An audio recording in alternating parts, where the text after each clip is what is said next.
Pasangan ini sedang dalam masa-masa anniversary dan lagi berbahagia, tapi ternyata ada sesuatu yang disembunyikan dari suaminya di belakang istrinya. Dia berselingkuh dengan salah satu muridnya sehingga istrinya mendatanginya, namun rencana berubah. Film dengan judul Love in Between yang dirilis pada tahun 2010 yang lalu akan menceritakan kisah mereka.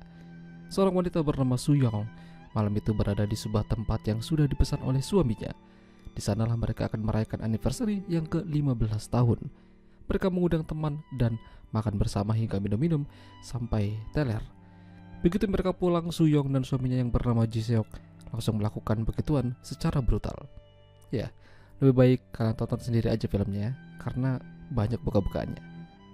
Soo-young ini bekerja di sebuah rumah sakit menjadi dokter kehamilan. Dirinya santai, tapi nggak terlalu santai. Kalau ada pasien yang akan melahirkan, dia menjadi orang yang paling sigap. Sementara Ji-seok itu sendiri menjadi dosen arsitektur di sebuah universitas dan merangkap menjadi karyawan kantoran. Dia sedang menyalurkan ilmunya pada murid-muridnya sehingga akan melahirkan manusia-manusia yang siap menjadi arsitektur. Soo-young belum memiliki anak, jadi ketika dia melihat bayi pasien-pasiennya, hal itu membuat dirinya agak cemburu. Pekerjaannya sudah beres dan waktunya dia istirahat, jadi dia mendatangi Ji-seok di kantor dan menunggunya di sana. Namun dia melihat percakapan Ji-seok dengan wanita lain di komputer. Intinya mereka janjian di tempat senam. Rasa penasaran itu membuat Soo-young pergi ke alamat yang ia lihat. Sampai di sana dia tidak menemukan Ji-seok. Dia bertemu dengan instruktur senamnya yang bernama Soji. Karena tidak mau dicurigai, pada akhirnya Soo-young mendaftar senam di sana dan dibimbing oleh Soji. Soo-young terus memantau Soji, bahkan dia juga melihat ada tato di tubuh Soji yang sama dengan foto profil wanita yang menchat suaminya. Kebetulan malam itu Soji mendapat masalah pada motornya, jadi Soo-young memberikan tumpangan untuk pulang. Ketika sampai di rumah, Soo-young udah ditunggu sama Ji-seok. Dia menunggu sudah lama dan merasa cemas. Lalu Soo-young mulai berbicara dan menuduh kalau Ji-seok berselingkuh darinya. Ji-seok tidak mengaku, hingga akhirnya terjadi konflik di antara mereka. Soo-young memutuskan untuk pisah ranjang dan pindah ke apartemennya untuk menenangkan diri. Ji-seok dan Soji memang benar punya hubungan spesial. Suatu hari mereka bertemu, lalu begituan. Sementara Soo-young masih terus memantau Soji, berharap dia bisa memergoki mereka berdua. Soo-young juga memotong rambutnya supaya lebih akrab dengan Soji. Mereka nongkrong bersama dengan teman-temannya Soji, Taylor, hingga berujung begituan. Bahkan Soo-young digasak sama yang lebih muda darinya. Sejak itu, Soo-young bahkan makin terlihat happy dan bersemangat layaknya orang yang lagi jatuh cinta.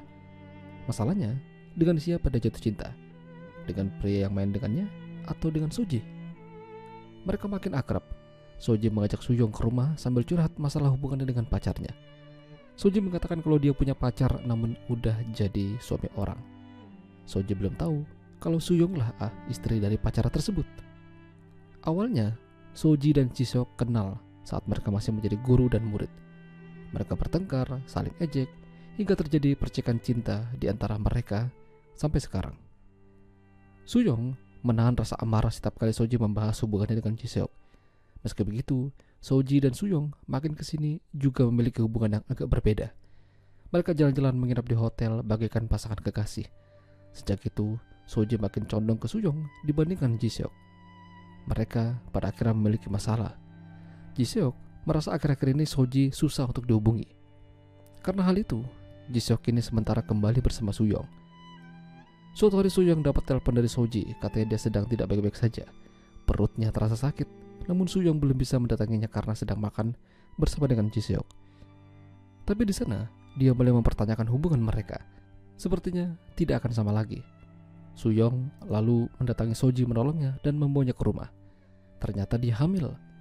Soo-young lalu memasukkan racun ke dalam minuman Soji, berencana menggugurkan kandungannya saat dia tertidur. Namun aksinya tidak berhasil karena Ji-seok datang dan melihatnya.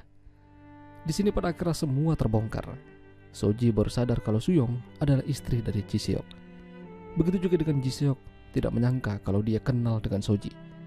Malam itu tidak ada lagi yang bisa ditutup-tutupi. Soji mempertanyakan pada Ji-seok apakah dia mencintainya, apalagi dengan kondisi yang mengandung seperti itu. Ji-seok tidak menjawab, lalu membuat Soji meninggalkan mereka. Ji-seok berusaha mengejarnya ke pinggir danau yang membeku. Namun kali ini Soji ikhlas dan merelakan hubungan mereka. Dia baik-baik saja dan akan menjauh dari kehidupan Ji-seok. Ji-seok terduduk dekat batu sambil menyesali perbuatannya. Namun semalaman, dia tidak kembali. Soo-young baru ingat kalau Ji-seok meminum minuman yang sudah diberi racun. Seharusnya, racun itu hanya membuatnya tidak sadarkan diri, namun justru membuat Ji-seok kehilangan nyawa. Beberapa bulan kemudian, Soji datang bertanya Soo-young dengan keadaan yang akan melahirkan. Soo-young membantunya dan semuanya berjalan lancar. Soo-young tidak menyangka akan membantu melahirkan bayi dari hasil selingkuhan suaminya. Dia hanya bisa menangis sambil memegang tangan Soji. Ya, itulah tadi alur cerita film Love in Between. Jika kalian suka dengan video ini, jangan lupa untuk tinggalkan like, dan sampai jumpa lagi.